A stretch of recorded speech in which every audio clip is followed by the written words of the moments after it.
En Proverbios 20:24 se enseña que de Jehová son los pasos del hombre.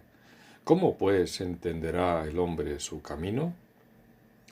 Dado que no podemos controlar todo lo que nos ocurre, y mucho menos nuestras propias vidas temporales, no nos queda otra que encomendarnos a la providencia divina para que sea Dios quien las dirija. Encomienda a Jehová tu camino y confía en Él, y Él hará. Salmo 37:5. Proverbios 16:33 dice: La suerte se echa en el regazo, mas de Jehová es la decisión de ella. Cuando en Hechos 1:26 los apóstoles echaron suerte para elegir al sucesor de Judas Iscariote, no fue el azar quien dio la respuesta, sino Dios. En el ejercicio de esa soberanía, se puede afirmar que en el reino no existen las casualidades, porque Dios hace todas las cosas según el designio de su voluntad. Efesios 1:11. Por lo tanto, incluso aquellos acontecimientos que muchos consideran fruto del azar son controlados por Dios. El Creador actúa en la sombra por medio de las propiedades inherentes de todo aquello que ha sido por Él creado, pudiendo alterarlas a su conveniencia. En Proverbios 21, versículos 30 y 31 podemos leer: No hay sabiduría, ni inteligencia, ni consejo contra Jehová. El caballo se alista para el día de la batalla, mas Jehová es el que da la victoria. La soberanía de Dios lo rige todo, y tal poder debiera hacernos reflexionar sobre nuestra falta de confianza, porque ay de los que descienden a Egipto por ayuda y confían en caballos, y su esperanza ponen en carros, porque son muchos, y en jinetes, porque son valientes. Y no miran al Santo de Israel, ni buscan a Jehová. Isaías 31:1. Por lo tanto, no busquemos refugio en las propias fuerzas o creamos que nuestro conocimiento nos proporcionará todas las respuestas, ya que vivir por fe es aceptar nuestra incapacidad para comprender no sólo lo no revelado, sino incluso a veces lo que las propias escrituras reflejan. Y también significa aceptar nuestro destino y el propósito de Dios en las vidas de los creyentes, sabiendo que finalmente todo es para bien. Esto no quita que debamos usar los medios de gracia que Dios nos da para esforzarnos, pero siempre teniendo presente que el resultado final depende de Él y que separados de Cristo nada podemos hacer, según Juan 15:5. Isaías 5, versículos 8 y 9, también nos enseña a no confiar en las posesiones. Ay de los que juntan casa a casa y añaden heredad hasta ocuparlo todo. ¿Habitaréis vosotros solos en medio de la tierra? Ha llegado a mis oídos de parte de Jehová de los ejércitos que las muchas casas han de quedar asoladas, sin morador las grandes y hermosas. Cuando desplazamos nuestra confianza en las cosas en vez de en Dios, esto acaba siendo nuestra ruina, porque el fin de nuestra vida es el mismo para todos. Si en la terrenal el avaro que acumula por mera codicia no encuentra el favor de Dios cuando lo necesita, en la vida eterna mayor será su desgracia al no tener su presencia por los siglos de los siglos. Este pecado llevó al exilio terrenal a Israel, versículo 13. Y quien hoy en día no demuestre amor al prójimo por el afán de poseer en perjuicio de los demás, obtendrá el exilio del alma fuera del reino de Dios por toda la eternidad. El Salmo 139, omnipresencia y omnisciencia de Dios, refleja aquella soberanía desde la perspectiva sapiencial acerca de nuestros más recónditos pensamientos e intenciones. Al Señor podemos acudir en ayuda para que nos haga ver lo que nosotros no somos capaces, ni siquiera lo que guardamos dentro. Nuestro corazón es engañoso y no podemos confiar en nosotros mismos porque todos los caminos del hombre son limpios en su propia opinión, pero Jehová pesa los espíritus. Proverbios 16:2. Según la traducción de la Nueva Versión Internacional, a cada uno le parece correcto su proceder, pero el Señor juzga los motivos. Esto es algo que se reitera en Proverbios 21:2. Todo camino del hombre es recto en su propia opinión, pero Jehová pesa los corazones. Así como en otros que resaltan la soberbia propia de la naturaleza humana, tales como Proverbios 26:5, responde al necio como merece su necedad, para que no se estime sabio en su propia opinión. Proverbios 26:12, ¿has visto hombre sabio en su propia opinión?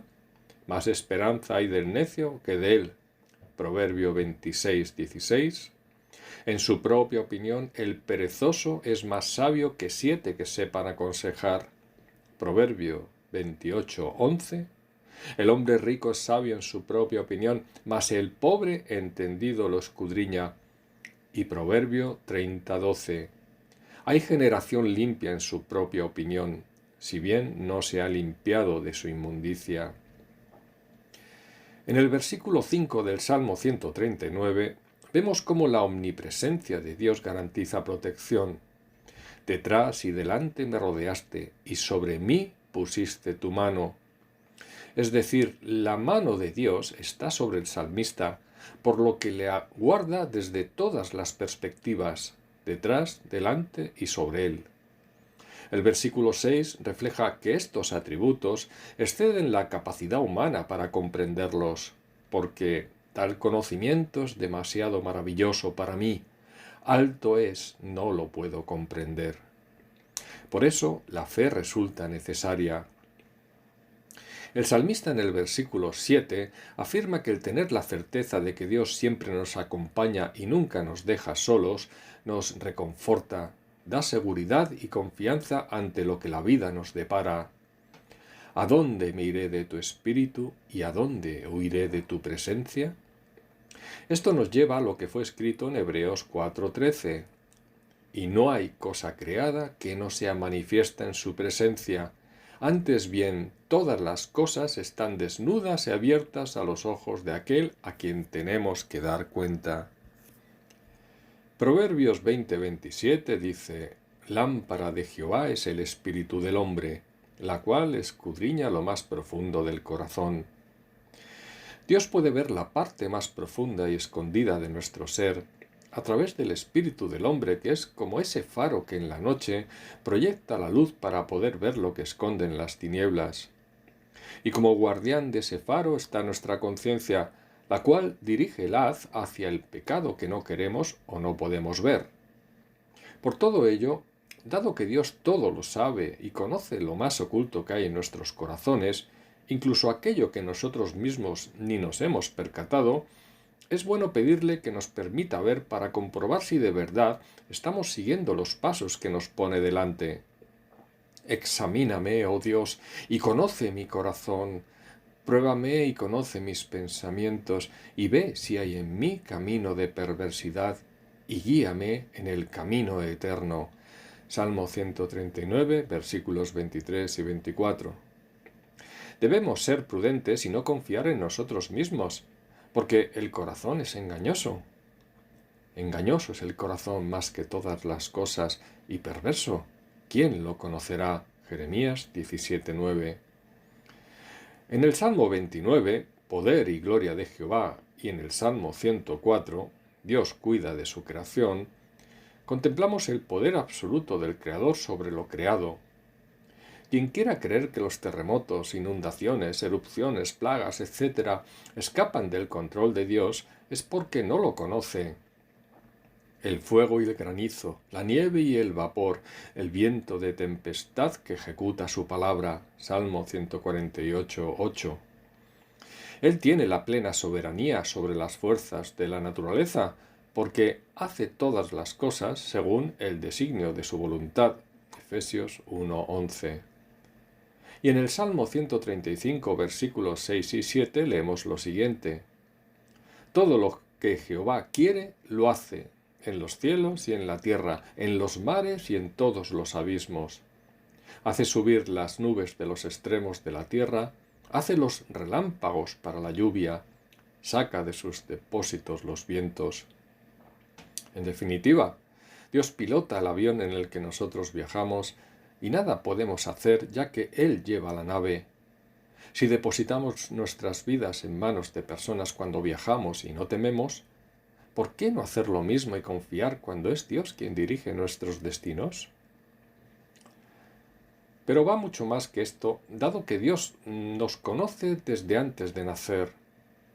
Mi embrión vieron tus ojos, y en tu libro estaban escritas todas aquellas cosas que fueron luego formadas, sin faltar una de ellas. Salmo 139, 16.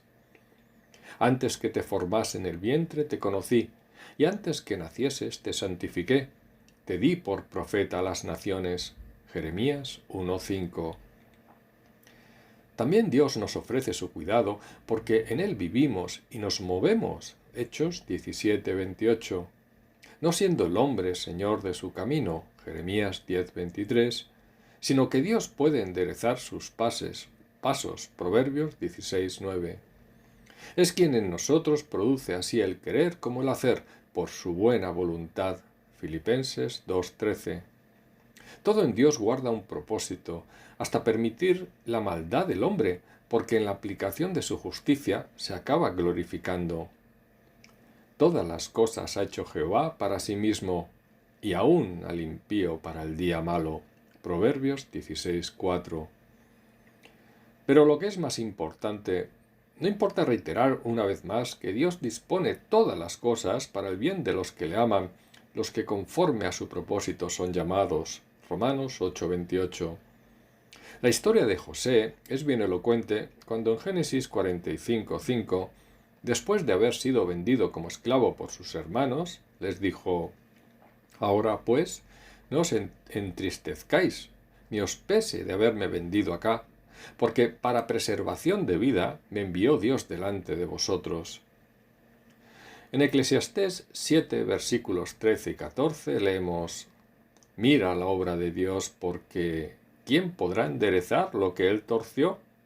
En el día del bien goza del bien, y en el día de la adversidad considera. Dios hizo tanto lo uno como lo otro, a fin de que el hombre nada halle después de él. Según la traducción de la Nueva Versión Internacional, contempla las obras de Dios. ¿Quién puede enderezar lo que él ha torcido? Cuando te vengan buenos tiempos, disfrútalos, pero cuando te lleguen los malos, piensa que unos y otros son obra de Dios, y que el hombre nunca sabe con qué habrá de encontrarse después. Lo que nos quiere decir es que no podemos intentar controlar lo que solo Dios controla. Por eso, no nos desesperemos cuando venga el día malo, sino que confiemos en que Él está actuando a través de su providencia para nuestro bien, sea para forjar el carácter o la fe. La promesa de aflicción en esta vida que el Señor nos reveló en Juan 16:33 no debiera deprimirnos, sino más bien motivarnos para crecer en la fe y poder resistir arraigados sobre la roca. Como todos, yo también tengo muchas luchas derivadas de una continua tensión entre la carne y el espíritu que Dios ha permitido para que me desahogara en él y buscara su ayuda. Llevo tiempo haciéndolo y ahora puedo afirmar que el día malo es literalmente una jornada de tormenta, pero por lo general el día siguiente se transforma en un apacible amanecer con una gracia renovada que me trae nuevas fuerzas y ánimo para comenzar la jornada, tal y como describe Isaías 40:31. Pero los que esperan a Jehová tendrán nuevas fuerzas, correrán y no se cansarán, caminarán y no se fatigarán. Es verdad que a veces permanecemos en una espiral de continuo sufrimiento sin ningún sentido, porque nos empeñamos en oponer resistencia en lugar de rendirnos aceptando lo que nos llega. Eclesiastés 8:8 nos dice que no hay hombre que tenga potestad sobre el espíritu para retener el espíritu, ni potestad sobre el día de la muerte, y no valen armas en tal guerra, ni la impiedad librará al que la posee. Según la traducción de la Nueva Versión Internacional, no hay quien tenga poder sobre el aliento de vida como para retenerlo, ni hay quien tenga poder sobre el día de su muerte. No hay licencias durante la batalla, ni la maldad deja libre al malvado. Por eso reconozcamos por nuestro bien que todo está en manos de Dios, tanto lo bueno como lo malo que nos acontece en esta vida. Solo Cristo tiene poder sobre la muerte, Juan 10:18, y como se nos explica en Eclesiastés 9, versículos 1 al 6, debemos tomar en serio lo efímera que es nuestra vida y afrontar el hecho de que todos moriremos, a fin de no centrarnos en las pasiones propias de nuestra existencia que nos llevan a la desesperación y el abandono. Todo lo contrario debe constituir el objetivo del devenir en este mundo, y por eso en los versículos 7 al 10 se nos explica que ante la finitud de la vida, el hombre debe valorarla y disfrutarla en la medida de sus posibilidades con alegre corazón, versículo 7, y cumplir con su deber en la medida de sus fuerzas, ya que Dios no te va a exigir más de aquello para lo cual te capacitó, y si te pide más, te dará lo que necesites para conseguirlo. Porque de su plenitud tomamos todos y gracia sobre gracia, Juan 1:16. Por la misericordia de Jehová no hemos sido consumidos, porque nunca decayeron sus misericordias. Nuevas son cada mañana, grande es tu fidelidad. Lamentaciones 3, 22 y 23. Pero en cualquier caso, solo en esta vida tendremos la posibilidad de cumplir la voluntad de Dios, Eclesiastés 9:10, porque tras la muerte no habrá más que juicio, y de la manera que está establecido para los hombres que mueran una sola vez, y después de esto el juicio, Hebreos 9:27. Así, no conviene confiar en lo que en el día de hoy somos o tenemos, porque el hombre tampoco conoce su tiempo, Eclesiastés 9:12. Hacer lo correcto y dejar a Dios las consecuencias es una buena reflexión.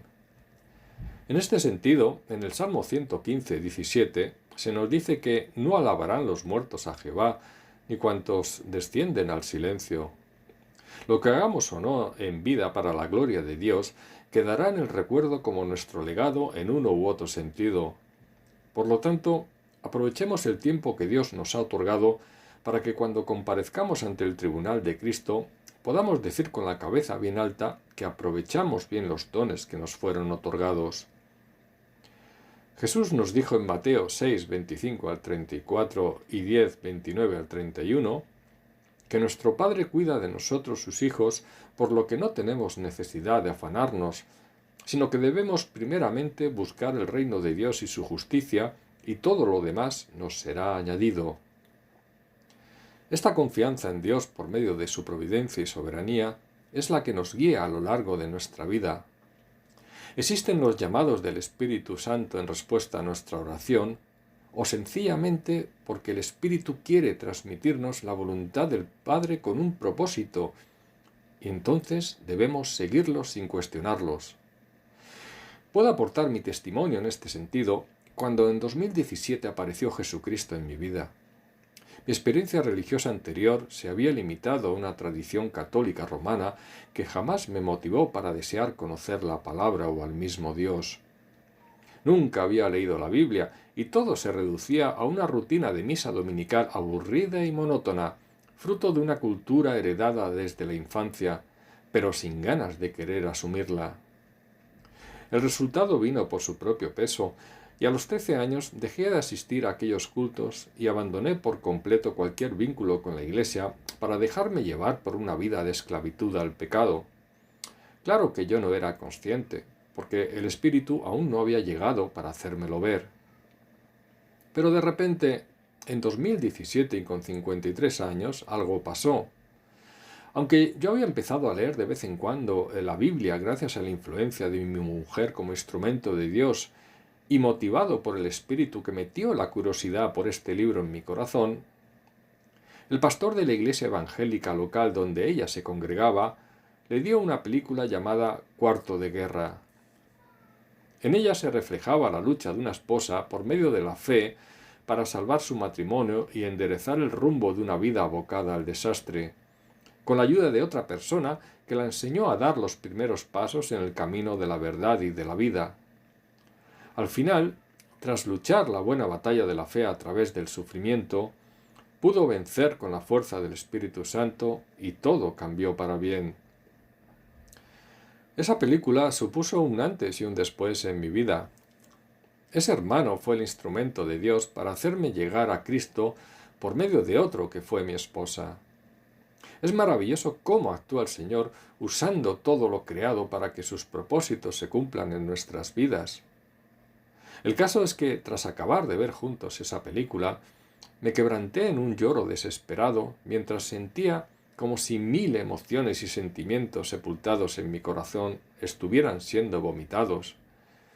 En ese momento y ante la luz del Espíritu Santo que por primera vez accedía a mi interior, me sentí desbordado frente a la multitud terrible de pecados que había acumulado a lo largo de mi existencia y que antes no podía o no quería ver. Ese dolor era terrible, porque fui consciente de cuánto había ofendido a Dios y hecho daño a otras personas, comenzando por mi propia familia. Los días siguientes fueron días de arrepentimiento y quebranto. Lloraba continuamente y hablaba con Dios pidiendo perdón y agradeciendo que fuera a buscarme para tomarme de la mano y devolverme a casa. Me sentía como ese niño perdido que no para de llorar hasta que por fin su papá lo encuentra. Yo empezaba a caminar en la fe y aunque mi mujer y yo podíamos habernos congregado en la pequeña iglesia local de nuestro pueblo con aquellos hermanos fieles a la palabra, sin embargo recibimos un fuerte llamado de Dios para tener comunión en una iglesia pentecostal más grande en Madrid, llevada por un pastor de fuerte carácter y liderazgo. Con el tiempo pude comprobar que el Señor me bendijo con lo que yo necesitaba en aquel momento. Llevaba demasiados años apartado de Él y ya no era precisamente un niño. A mi edad necesitaba férrea disciplina para no relajarme en mis primeros pasos, porque el Señor me quería centrado y maduro en la fe cuanto antes. Para ello se sirvió incluso del elemento emocional propio de una iglesia que me podría motivar a la hora de buscar esa relación que nunca tuve con mi Padre, porque Dios te da lo que necesitas en cada momento, más allá de nuestros deseos o expectativas. Desde el inicio, la disciplina militar de aquel pastor me sirvió de ejemplo a la hora de empezar a madrugar y buscar a mi Padre en oración y lectura de la Biblia antes de comenzar mi jornada laboral. Jamás había hecho algo así y estaba sorprendido. Y es verdad lo que dice la palabra, porque Dios pone el querer y el hacer. Los cultos eran muy movidos y guiados por la pasión del líder y los hermanos, y realmente aquel hombre sentía un celo por la palabra y un amor muy grande por Cristo. Pero los caminos del Señor no son los nuestros, y cuando la providencia actúa, su voluntad se hace irresistible. Si bien es cierto que Dios nos llamó inicialmente a esa iglesia, sobre todo tras la pandemia, ocurrieron una serie de acontecimientos que provocaron un giro radical. El Señor me había dado el alimento inicial que yo necesitaba y había utilizado ese pastor y a esa concreta iglesia para hacerme madurar, pero cuando ya me vio suficientemente fortalecido en la fe, mi mujer y yo sentimos un llamado distinto. Ya no necesitaba ese elemento emocional y había aprendido lo suficiente como para discrepar del pastor en ciertas cuestiones. Lo que ahora buscaba era un conocimiento más profundo en la palabra, basado en la fidelidad a ella y en mi relación con Dios. Una vez adquirido el hábito de madrugar para orar y leer, ahora sentía el deseo de escudriñar y estudiar todo acerca del texto bíblico desde diferentes perspectivas o interpretaciones doctrinales. Nosotros estuvimos 1 año y medio sin congregarnos, y en ese tiempo aproveché para estudiar todo lo que pude acerca de la palabra. Pero llegó el momento en que sentí la necesidad de volver a tener comunión con los hermanos. Creo que eso fue parte del nuevo llamado, y por tal motivo oramos para que Dios nos revelara dónde congregarnos. Hubiera sido fácil tener comunión en la iglesia local de nuestro pueblo, pero desde hace tiempo solo deseamos hacer lo que nuestro Padre nos ordena, guste o no, se entienda o no. No se trata de dar preferencia a nuestras comodidades, porque si la iglesia donde Dios te llama está a 1 hora de tu casa, allí debes acudir. Pero también hay que aprender a esperar la respuesta. Y esa respuesta al final llegó 1 año y medio después. Actualmente nos estamos congregando en otra iglesia de Madrid, pero completamente opuesta a aquella en la que inicialmente di mis primeros pasos. El alimento espiritual que ahora necesito no tiene que ver con el anterior. Cuando los niños crecen, el alimento sólido va cambiando conforme a su grado de madurez. En definitiva, lo que he querido transmitir con todo esto es que siempre debemos buscar a Dios y escuchar cualquier llamado que venga de Él. Si queremos que nos vaya bien en la vida, entonces nuestras acciones no pueden ir en contra de esa voluntad, ya que creemos en un Dios personal, inmanente, que se relaciona con nosotros por medio de su divina providencia, y en ella debemos confiar y descansar. Todo esto forma parte de esa soberanía que asume el control sobre todo lo creado. Y en este sentido, finalizo este apartado con un pequeño testimonio. Un domingo del mes de junio de 2022, mi mujer y yo estábamos en casa preparándonos para ir al culto a Madrid. El caso es que mientras hacíamos tiempo escuchando una prédica por internet, un sopor extraño nos invadió a ambos. Era como si apenas hubiéramos dormido cuando no era así, y los párpados se nos cerraban sin poder evitarlo. A lo largo de la mañana en la iglesia, esa sensación permaneció hasta el final, y seguíamos sin entender algo que nunca nos había pasado anteriormente. Siempre que finalizan los cultos, solemos quedarnos un buen rato conversando con los hermanos para profundizar en esa comunión compartida más allá de lo ceremonial. Pero ese día nos sentíamos tan cansados y somnolientos que decidimos regresar de inmediato a casa. La cuestión es que al volver bastante más temprano que de costumbre, justo antes de entrar en el garaje, vimos en el suelo un pequeño pajarillo que no podía volar. Mi mujer lo recogió y lo llevamos a casa con evidentes signos de desnutrición. Supongo que debido a la ola de calor sufrida hace poco, la pequeña ave se había atontado y caído del nido. Al principio no sabíamos qué clase de pájaro era, pero estuvimos investigando y vimos que se trataba de una especie llamada avión, una pequeña ave similar a la golondrina o vencejo que prácticamente toda su vida transcurre en el aire, sin tocar el suelo. Son animales hechos para volar en libertad. A lo largo de los 10 días siguientes, lo estuvimos cuidando y alimentando mientras se recuperaba y crecía, de tal manera que las pequeñas alas se fueron formando y fortaleciendo y el aspecto cambió a mejor.